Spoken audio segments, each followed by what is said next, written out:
I'm a journalist. I get paid to write stories. Stories only matter when people read them. People only read them when they care, and care apparently has a price. So my boss told me to write stories that make money. Make money, so I learned. And when two girls on a motorcycle crossed train tracks too fast, lost control, slid into traffic, one skull crushed under a car that couldn't stop in time, I didn't publish it.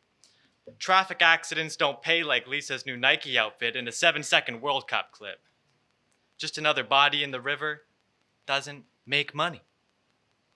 Just another dozen grams of meth in a country choking on smoke, pills, prayers, and debt doesn't make money.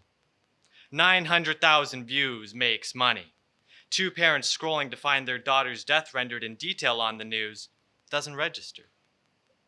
But a Thai singer, royally pardoned? Now we're talking. Famous face, familiar name, forgiveness in a headline frame makes money. Arsenic in a Myanmar river? Barely a ripple. A poisoned river is hard to picture unless the fish float photogenically. Ukraine? Another 100 dead? Who cares when 500,000 ghosts already crowd the bed?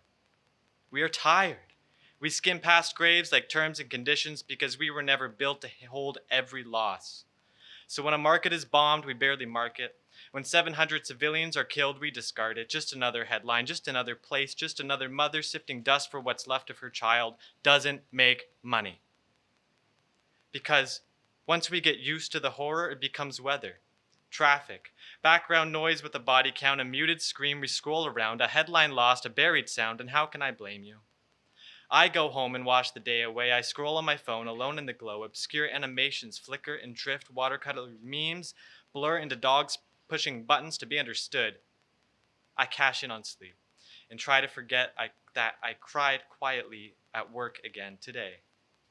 But before I dream, I think about parents sitting at a dinner table with a meal prepared for a daughter they know isn't coming home. About survivors whose stories I didn't publish because a dead pretty girl's face was more useful.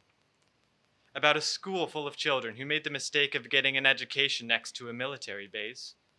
I think about the official statement that called it regrettable. I think about the intelligence officer who got his target wrong, measuring the distance between mistake and slaughter, who knows there's no amount of remorse that can resurrect a classroom.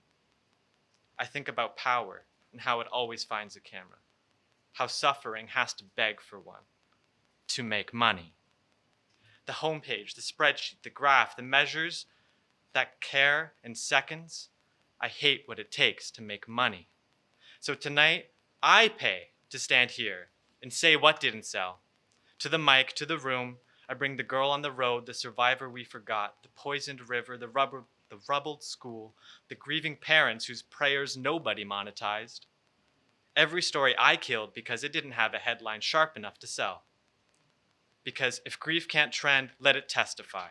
If truth can't sell, let it stand. Unprofitable, unskippable, uncomfortable, and real, even if it doesn't make money.